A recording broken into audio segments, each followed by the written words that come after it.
Here is what knowledge, skill, ingenuity, determination, and the love of trains will do to you.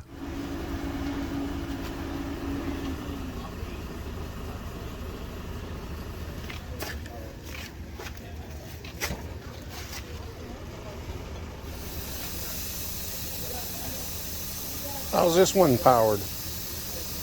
There's 4 golf cart batteries sitting down in the fuel tank. And then it has 2 salvage wheelchair motor gearboxes. Oh yeah? Oh wow. You know, the kind of wheelchair that has 2 motors and steers like a tank. Yeah. That is the flange that the wheelchair wheel bolted to. Oh, okay. These 5 studs are the studs that went to the wheel flange.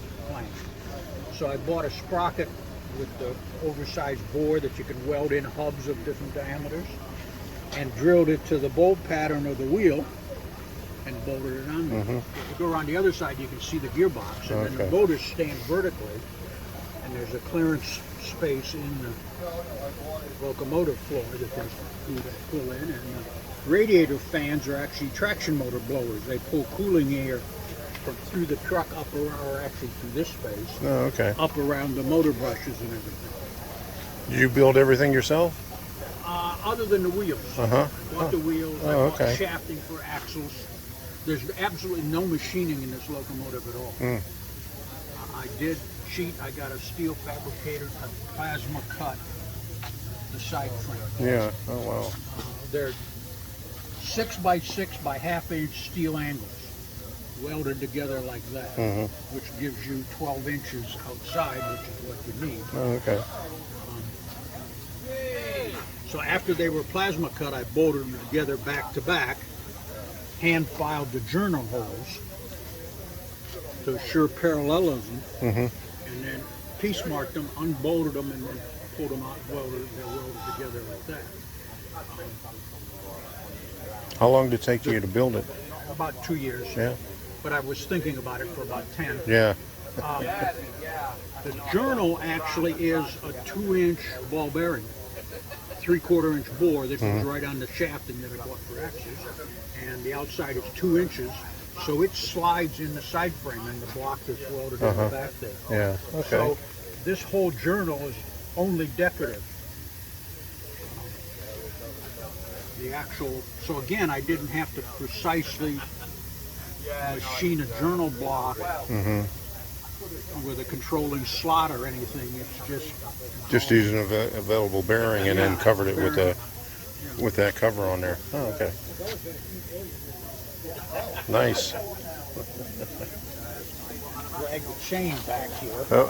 And then I discovered that I was missing the second chain, and I went back and looked at the derailment site.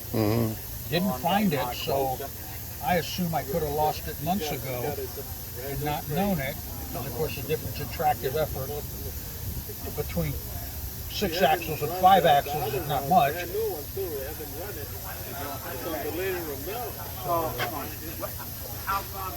Fortunately, I had spare chains with me that already pre-cut the length, or more precisely broken the length. I'll have a word. One of the benefits we got a problem. of the wheelchair gearbox is they have a built-in parking brake function. Oh, they do? All right. Every one of these wheelchairs and electric scooters that people use, when the motor is not energized, there's a spring-actuated brake on the end of the motor armature shaft, sort of like parking your car. Yeah. So anytime it's de-energized, it won't roll. Right now, and then each one of the wheelchairs has a lever for an attendant to decouple the gearbox so they can push the wheelchair. Yeah. So right now, I've decoupled the gearboxes so they can roll instead of sitting on the block. I can roll the locomotive back and forth if I need to fight with the chain or to lubricate a different area of the chain. So you said it's radio controlled? Yes. It has a golf cart controller in it. have a quarter scale servo, one of the larger model servos, operating the photometer box that would be on the accelerator pedal of the golf cart. Oh, okay. And then the other channels operate cams and micro switches to engage the reversing relays, the fan controls. It has directional control headlights on it. So whatever direction you go, you can tell because the headlights come on. It also controls the voltmeter circuit. So while when you're going in one direction, the headlight goes on. Say if you're going in that direction, the headlight would go on and the voltmeter at this end comes on. Okay. And if you change the direction of the locomotive, the headlights and the voltmeter switch. Oh, okay. It's totally symmetrical. So there's another power inlet on the other side, diagonally across from this, and another energizing switch. And the switch is double pole wired as a three-way switch.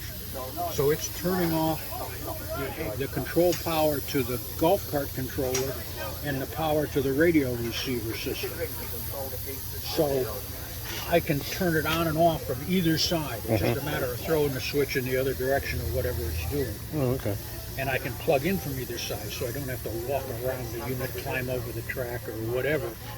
Whatever side I'm on, I have connection for the battery charger and for the to energize the unit.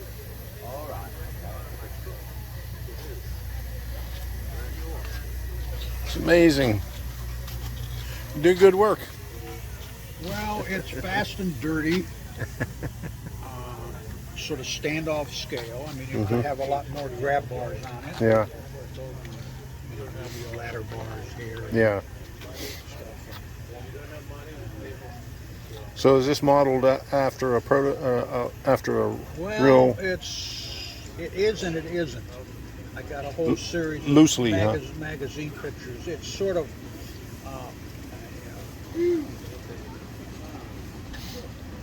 what shall I say? A combination. It's taking prototype practices and pieces and putting them together and coming up.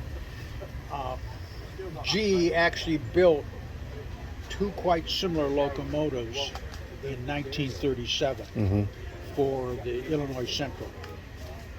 CC trucks, truck-mounted couplers like electric locomotive practice, truck-mounted sandboxes again. Which I was really taken with large Class 1 type electric locomotives, but I hate the idea of a trolley or an electric locomotive running on a model track without overhead wire. Yeah. It just doesn't, it looks out of place. Yeah. Plus, people can poke their eye out with the pole. So I said, well, I got to build a diesel electric. What can I come up with a diesel electric that has that same flavor? So I started researching all the early diesel electrics. And so this is a missing link. And it tells you in here, actually. And like I say, I have a bunch of prototype photographs and what have you. I could show you that are over in my RV. By the way, this is a scale pole, you know, for polling pockets. Oh, yeah. That's what the wooden pole would be. Okay. Used. So that's what it is. Oh, okay. Okay, now of course when it came out in 1929 it would have been all black. Yeah. I didn't want all black, that's sort of hard to see and hard to photograph. Right. I wanted safety orange. So this is as overhauled by the railroad in 1947. Yeah. Of course that's a bass boat charger, you know, for trolling Yeah. motors. Set of horns, real bell. It works. All right. This is the dynamic brake. I discovered that it wouldn't slow down good enough, so I put in a dynamic brake. That end actually has two fans. It has 110 volts below the 24 volts. Oh, yeah. So that fan runs with this micro switch to Oh, keep okay. the battery charger cool if you're charging battery with the lid down. Oh, okay. The other two fans, they run whenever it's energized to cool the traction motor. Oh, okay. Hour meter. All right.